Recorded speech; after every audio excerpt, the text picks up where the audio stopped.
kami habis lenyap, aku tetap percaya bahwa Engkau adalah Allah untuk selama-lamanya.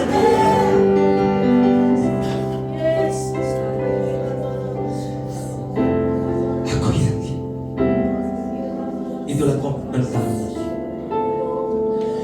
Itu adalah komitmen kami, seperti Sadrak, Mesak, dan Abednego. Ketika mereka akan dimasukkan ke dalam dapur perapian yang menyala-nyala, dia berkata, sekalipun kami berada di dapur api dan Allah tidak menolong kami dan tidak melepaskan kami dari dapur perapian, dan aku tetap percaya bahwa Allah adalah tetap Allah untuk selama-lamanya. Demikian juga umatmu yang ada di delta sana. Inilah pujian ini bukan hanya sembarang pujian, tapi inilah pernyataan iman kami, Tuhan. Sekalipun kami ditindas, sekalipun kami difitnah, sekalipun kami masuk di dalam angin, karena nama-Mu Tuhan, aku tetap percaya bahwa Engkau adalah Allah untuk selama-lamanya. Roh Kudus, urapi setiap kami. Berbicaralah Engkau. Bukan hamba-Mu yang akan berkata-kata. Biar Kau ambil alih semuanya. Roh Kudus, curahkan kuasa-Mu. Kami percaya itu Roh Kudus ada di tempat ini. Akan terjadi satu lawatan Tuhan yang luar biasa. Mujizat Tuhan terjadi sampai hari ini, dan mujizat terjadi di tempat ini. Yang sakit Tuhan sembuhkan, yang lemah Tuhan kuatkan, yang susah Tuhan berikan penghiburan, yang bermasalah Tuhan berikan jalan keluar. Roh Kudus, ambil alih semuanya. Engkau yang berbicara. Kami siap diberkati Tuhan di dalam nama Yesus Kristus. Yang siap diberkati Tuhan, sama-sama katakan, beri kemuliaan bagi Tuhan Yesus Kristus. Haleluya, silakan duduk.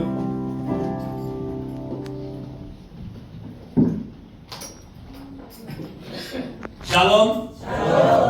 Apa kabar? Luar biasa. Luar biasa atau biasa di luar? Luar biasa. Ya, sama-sama luar biasa dan biasa di luar juga ya. Kalau anak Tuhan nggak sering keluar, bagaimana mau menjangkau jiwa? Amin. Ya, terima kasih banyak untuk hambanya Pak Evan yang sudah memberikan kesempatan ke saya. Saya percaya ini karena Tuhan dan kehendak Roh Kudus saya ada di tempat ini. Dan puluhan tahun yang lalu, mungkin tahun 93-95, kami bersama dengan ada jemaat mula-mula Pak Jumono dan Ibu Jumono ya. Masih udah lupa Bu kalau saya? Masih ingat ya? Oke. Saya sering kesini naik motor ya, dengan almarhum Henny, terus kemudian dengan Olga, ada beberapa teman yang melayani anak-anak sekolah minggu di sini ya. Tapi saya senang sekali hari ini berdiri depan jemaat-jemaat di tempat ini, dan tadi pujian tadi itu mengingatkan pada saya, apakah benar-benar pujian itu benar-benar menjadi merema di dalam hidup saudara. Sekalipun dagingku dan hatiku habis lenyap, aku tetap percaya bahwa Dia adalah Allah tetap selama-lamanya. Itu bukannya sekedar pujian nyanyi di bibir saja ya. Bukan hanya di bibir saja, tetapi itu harus menjadi rema. Ketika engkau diperhadapkan dengan berbagai persoalan dalam hidupmu, apakah kau tetap percaya bahwa Allah tetap selama-lamanya? Ketika bisnismu sedang mengalami kehancuran, apakah kau tetap percaya bahwa Allah tetap selama-lamanya? Ketika kau sedang mengalami sakit yang mungkin susah sembuh, apakah kau tetap percaya bahwa Allah itu tetap selama-lamanya? Yes? Oke, berarti engkau adalah orang-orang yang siap mati buat Tuhan Yesus Kristus. Yesus Kristus aja Dia rela memberikan nyawanya untuk saya dan saudara. Ya, untuk saya dan saudara Dia rela berikan nyawanya supaya saya dan saudara bisa hidup karena kematiannya. Nah, saudara-saudara yang terkasih dalam Tuhan Yesus Kristus, saya tidak akan berbicara tentang bagaimana keluar dari masalah. Itu adalah khotbah yang biasa-biasa saja. Betul nggak? Udah tahu bagaimana cara keluar dari masalah? Udah tahu semua kan? Udah tahu sebenarnya. Ngapain ditanya lagi? Betul nggak? Cara mengatasi masalah udah tahu. Kita tinggal mau bertindak atau tidak. Masa bolak-balik tanya, Pak saya punya masalah begini-begini, gimana caranya ya Pak? Misalnya. Nah, Pak saya punya hutang banyak, gimana caranya ya Pak? Ya bayar gitu loh. Pak gimana saya punya masalah begini, aduh sakit penyakit, gimana cara menyembuhkan? Percaya, Tuhan Yesus Dia adalah my healer, Dia adalah penyembuh, Dia dokter di atas segala dokter. Ketika kita, wah gimana caranya ya supaya gedung ini bisa dibeli? Kita tahu Dia adalah Yehova Jireh, Yehova Jireh. Bukan hanya perkataan, bukan hanya logos, tapi itu adalah rema.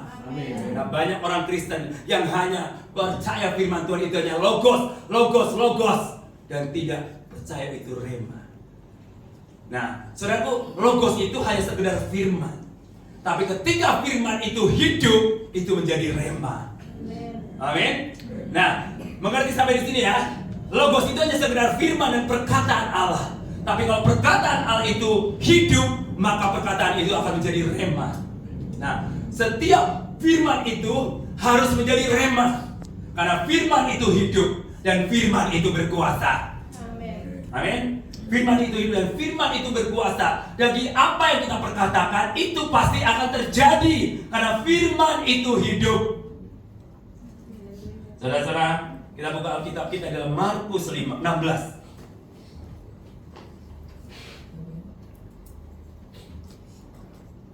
Ya, Markus 16 ayat 14 sampai dengan ayat yang ke-17. Ayat 14 sampai 18 ya. Mungkin boleh ditampilkan karena Alkitab saya ini terjemahan terbaru, jadi kadang-kadang beda ya. Oke, saya akan baca sama-sama. Cuma kalau pendeta atau hamba Tuhan khotbah nggak bawa Alkitab kan nggak kurang abdol ya, nanti pikirnya apa yang mau disampaikan ya, masa dongeng, betul nggak? Kan ini Alkitab, bukunya Allah. Oke, kita baca sama-sama secara bergantian. Saya ayat 14, saudara ayat yang ke-15 sampai 18. Ya, ayat 14, akhirnya ia menampakkan diri kepada ke-11 orang itu. Ketika mereka sedang makan dan ini juga full ya, jadi. Oke, ya udah. Saya bacakan ayat 14, saudara ayat 15, terserah pakai terjemahan apa aja, yang penting intinya sama ya. Akhirnya ia menampakkan diri kepada ke-11 orang itu ketika mereka sedang makan, dan ia mencela ketidakpercayaan dan kekerasan hati mereka. Oleh karena mereka tidak percaya kepada orang-orang yang telah melihat dia sesudah kebangkitannya. Ayat 15, 2, 3. Lalu ia berkata kepada mereka, pergilah ke seluruh dunia, beritakanlah Injil kepada segala makhluk. Siapa yang percaya dan dibaptis akan diselamatkan, tetapi siapa yang tidak percaya akan dihukum. Katakanlah Injil kepada mereka yang percaya. Mereka akan berselisih secara demi namaku. Mereka akan berbicara dan bahasa sehebat mereka.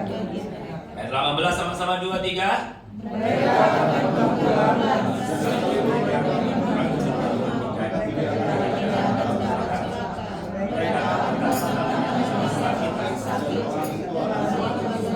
Haleluya, berbahagialah orang yang membaca dan merenungkan firman Tuhan siang dan malam, dan terlebih berbahagia lagi adalah orang yang melakukan firman Tuhan siang dan malam. Itu seperti pohon yang ditanam di tepi aliran air yang selalu menghasilkan buah pada musimnya. Amin. Ya, jadi kunci bahagia apa?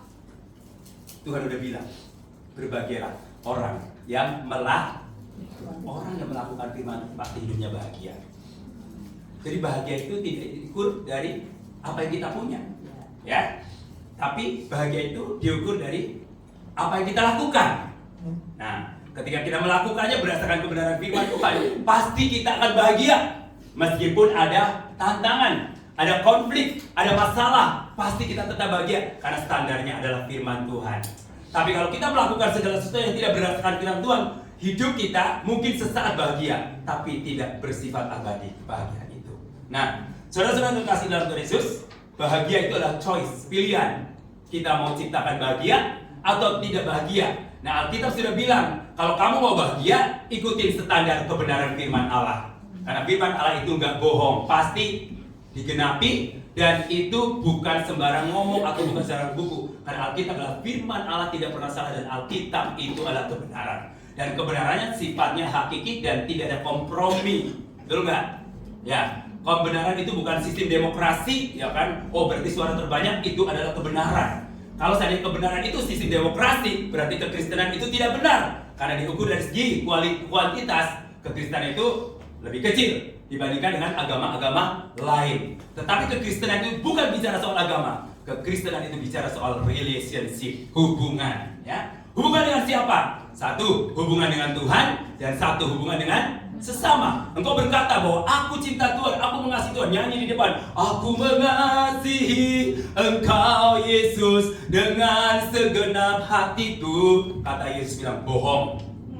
bohong, dusta. Kenapa? Saudaraku, bukti bahwa kita mencintai Tuhan itu dibuktikan kita hubungan baik dengan sesama kita.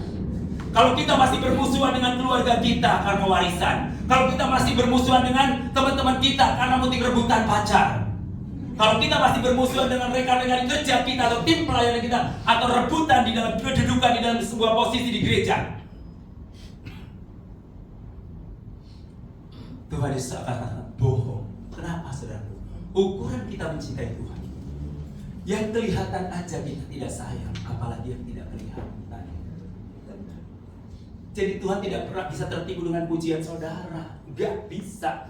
Dengan sikap dan penampilanmu gak bisa tertipu. Karena Tuhan itu ngomong apa adanya dan melihat hati kita. Meskipun kau berbusa nyanyi pujian ini, tetapi hidupmu tidak sesuai dengan kebenarannya dan apa yang kita lakukan. Yang kita nyanyikan tidak sesuai dengan apa yang kita lakukan. Dan Tuhan tahu banget. Makanya kita jadi anak Tuhan gak sok pura-pura baik. Kata orang Batak, purba. Pura-pura baik, ya kan? Ada marga purba di sini? Gak ada ya. Nah, kalau purba itu pura-pura baik. Nah, sama dengan serigala berbulu. Nah, serigala berbulu domba ada di mana? Di gereja atau di luar gereja? Hah? Di gereja lah. Domba istilah buat siapa? Hah? Domba istilah buat siapa? Gereja Tuhan. Domba. Nah, serigala berbulu serigala? Galak? Galak. Ada serigala yang punah? Cina? Tuhan sudah bilang, kamu itu seperti serigala apa? Domba yang diutus ke tengah. Jadi ikut Tuhan ada potensi bahaya nggak? Ada. Ya, ada. Stefanus mati dipenggal kepalanya ya, atau disalib terbalik ya, betul nggak? Nah, Stefanus. Ada yang namanya Stefanus? Ada. Siapa nama Stefanus? Oh, nggak ada. Apa arti Stefanus? Stefanus kan mahkota.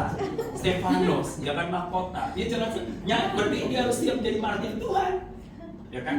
Terus siapa lagi? Paulus, ya kan? Dia nggak mati disalib, tapi dia pernah diraja, pernah disiksa, pernah bahkan 40 kurang 1 kali dia dipukulin.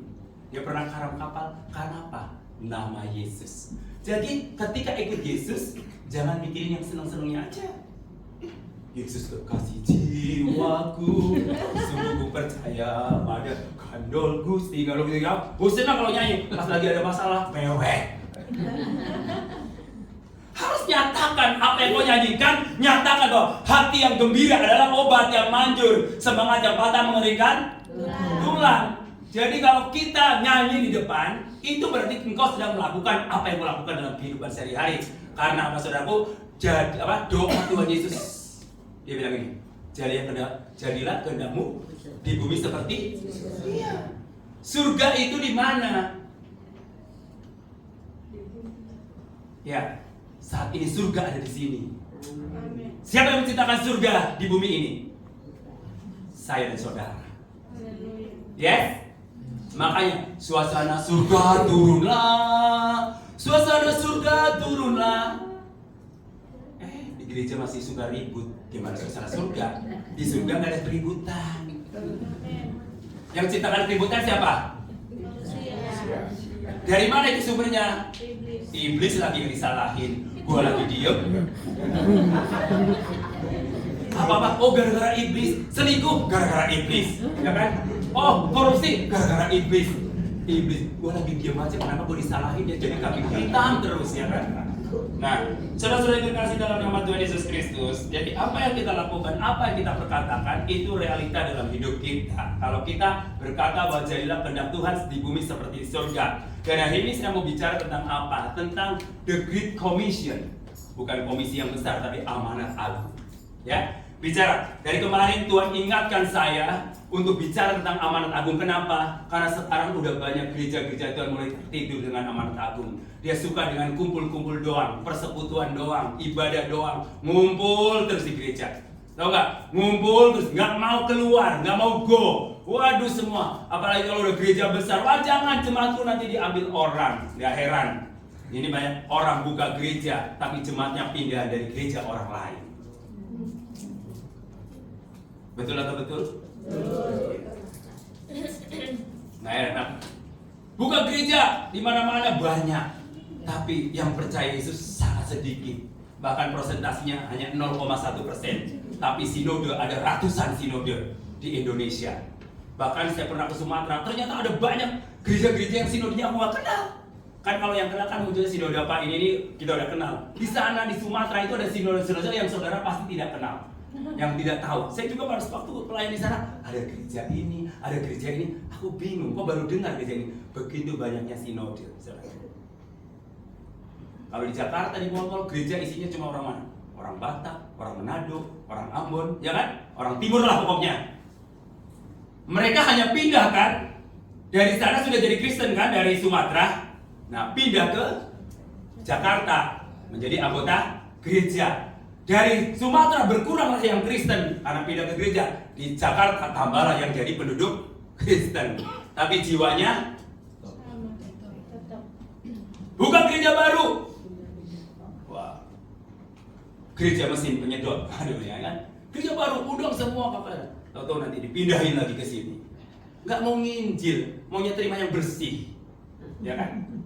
Makanya saya pernah bilang di Manado, ngapain buka gereja banyak-banyak di Manado? Go! Di tempat yang ada gereja, sana buka. Kenapa? Kalau di Manado buka gereja, di setiap gang itu gereja.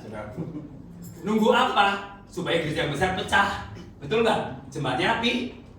Itu aja. Jadi saya bilang kepada ya doa aja supaya gereja yang besar pecah, pindah ke gerejamu.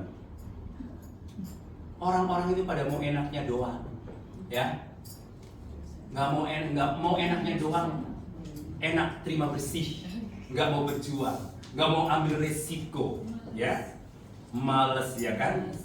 Tuhan banyak nggak? Banyak. Tuhan bilang ladang sudah menguning, Tuhan banyak. Yang kurang apa? Penuai. Yes, penuai. Siapa yang penuai? Yang jadi penuai siapa? Saya pelan amat sih saya. Saya adalah penuai. Pernah menuai enggak? Insya Allah. Insya Allah. Ya, minta pekerja supaya menuai. Nah, saudara juga harus menjadi pekerja biar bisa menuai. Teman saya panen cengkeh di Manado. Ribuan pohonnya. Karena panen raya, great harvest, tuai besar, tidak ada yang menuainya, kekurangan pekerja. Tuhan udah kasih berkat itu, tapi karena kekurangan pekerja, makanya cengkehnya jadi busuk. Nah, kalau Tuhan yang Tuhan udah bilang ladang udah menguning di sekelilingmu, tapi gereja Tuhan gak mau nuai, dan anak-anak Tuhan gak pernah mau beritakan Injil, maunya nyaman di persekutuan doa terus tiap hari Senin sampai Minggu, gak pernah cari jiwa. Gimana Tuhan itu gak busuk, saudaraku? Yang bertanggung jawab siapa? Kita, bukan Tuhan, bukan. Karena Tuhan sudah perintahkan the Great Commission. Pada waktu dia mau naik ke surga, Tuhan kasih wangsit, pergilah, ya, jadikanlah semua bangsa. Coba saya mau tanya nih, siapa yang di sini kalau seandainya hari ini meninggal, yakin pasti masuk surga? Angkat tangan. Ya. Ada yang yakin, ada yang tidak. Itu biasa. Aku nggak mau memaksa, paling aku mau ngajarin kalian supaya ngerti bahwa keselamatan itu bukan karena hasil perbuatan baik kita, tapi karena anugerah Tuhan. Nggak ada sama sekali, saudara. Doa puasa bukan untuk diselamatkan. Satu, supaya langsing. Dua, supaya ngikutin teladan Tuhan Yesus atau Musa. Betul nggak? Tiga, supaya sehat tubuh kita, sehingga nggak golojo makan. Betul nggak? Karena kalau golojo makan rawan. Makanya Tuhan bilang ikatan apa? Ikatlah pisau apa? Taruhlah pisau di leher, supaya ingat bahwa kematian sudah dekat dengan kerakusan makan kita. Makanya orang yang rakus makan, ya nggak apa? Yang pola makan tidak terjaga, saya cek Pak, kolesterol, darah tinggi, gula, wah banyak banget ya. Udah kayak supermarket, ya kan, lengkap. Woi, gitu aja bangga, waduh, aku mah komplikasi, saudara. Sakit, aku komplikasi, darah tinggi, terus apa? Darah tinggi, kolesterol, terus diabetes, pokoknya lengkap deh, ya. Ngalah-ngalahin supermarket, Indomartnya. Nah, saudaraku, saya mau bilang, jangan bangga dengan itu. Saya selalu keliling ke Manado. Saya nggak mau doain supaya dia sembuh dari diabetes, enggak. Saya cuma bilang, ubah pola makan. Teman saya, gimana mau ubah? Tiap hari diundang makan enak. Tinggal kita jaga dan kontrol, ya kan? Memang kematian itu tidak ada yang tahu, ya kan? Tapi kita berusaha untuk hidup supaya umur panjang. Dan ketika Tuhan kasih umur panjang kita, berarti kita belum selesai tugas kita. Ketika Tuhan belum panggil kita, berarti belum selesai tugas kita. Dan apa yang harus kita kerjakan? Bukan menjadi soal gini, berapa umurmu? Enggak, terlalu penting. Yang paling penting adalah apa yang kau lakukan selama kamu masih hidup. Itu yang paling penting. Ada orang dipanggil umur 50 tahun, panggil Tuhan. Ya, berarti tugasnya sudah selesai 50 tahun. Tapi kebanyakan sekarang kan yang dipanggil Tuhan, kebanyakan tiba-tiba karena diabetes, ya, karena darah tinggi, kan, karena serangan jantung, itu karena semua pola makan. Buktinya Alkitab bilang ada orang yang umurnya 969. Ayah saya meninggal umur 104. Ya. Ibu saya 99 tahun baru meninggal. Nah, berarti kan Tuhan izinkan bisa umur panjang asal kita merawat pola makan. Ya. Nah, ada yang meninggal cepat, misalkan tiba-tiba terjadi tragedi, berarti mungkin Tuhan udah selesai tugasnya. Ya. Dan yang paling penting bukan soal berapa lama kita hidup. Nah, paling penting apa yang kau lakukan selama kita hidup. Nah, pada waktu kamu pergi ke kuburan, lihat batu nisan, betul? Nah, di batu nisan itu ada apa? Ada tahun apa? Lahir, terus tahun meninggal. Nah, yang paling penting antara tahun lahir, tahun mati, penting mana? Antaranya, pinter ibu itu ya. Antaranya, tanda apa? Tanda strip. Tanda strip. Kenapa antaranya? Karena dia history maker. Saudara mau isi apa? Saudara mau jadi pemabuk, orang yang sukses, orang setia sama Tuhan, orang yang rela berkorban untuk Tuhan, atau jadi orang yang jahat tinggal saudara tulis sendiri. Siapa yang nulis? Tuhan atau saudara? Saya, bukan Tuhan. Amen. Saya yang tulis. Saya yang tulis. Nah, Tuhan hanya turut bekerja untuk mendatangkan kebaikan bagi setiap orang yang mengasihi Dia.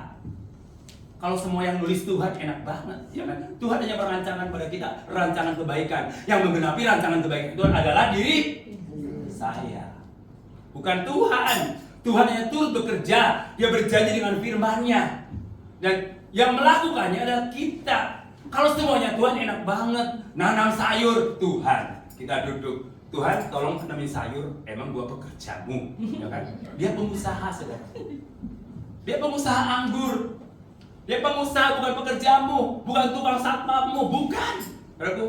Yang melakukannya siapa? Diri kita. Dan Tuhan ketika kita melakukannya, Dia turut bekerja bersama-sama dengan kita untuk mendatangkan kebaikan bagi orang-orang yang mengasihi Dia. Amen. Nah, tergantung saudara mengasihi Dia atau tidak. Dan mengasihi Dia itu tidak apa? Mengasihi Dia, oh karena dia mimpi pujiannya bagus berarti dia mengasihi Dia. Belum tentu. Tidak jadi ukuran. Buktinya ahli Taurat, dia pegang Alkitab gede-gede, duduk di paling depan, hafal semua ayat. Ternyata Tuhan bilang, kamu itu gak beda dengan kuburan. Kamu itu seperti kuburan yang dilabur putih. Tahu labur putih? Dicat putih, luarnya bagus tapi dalamnya busuk. Busuk. Beda dengan orang yang kulitnya hitam. Hitam-hitam kereta api, walaupun hitam banyaknya ngantri. Dibunuh ketawa karena dia seleranya adalah hitam. Makanya suaminya pilih yang hitam. Oke. Nah, saudaraku, the Great Commission atau amanat agung. Siapa yang berhak melaksanakan amanat agung? Wajib melaksanakan amanat agung.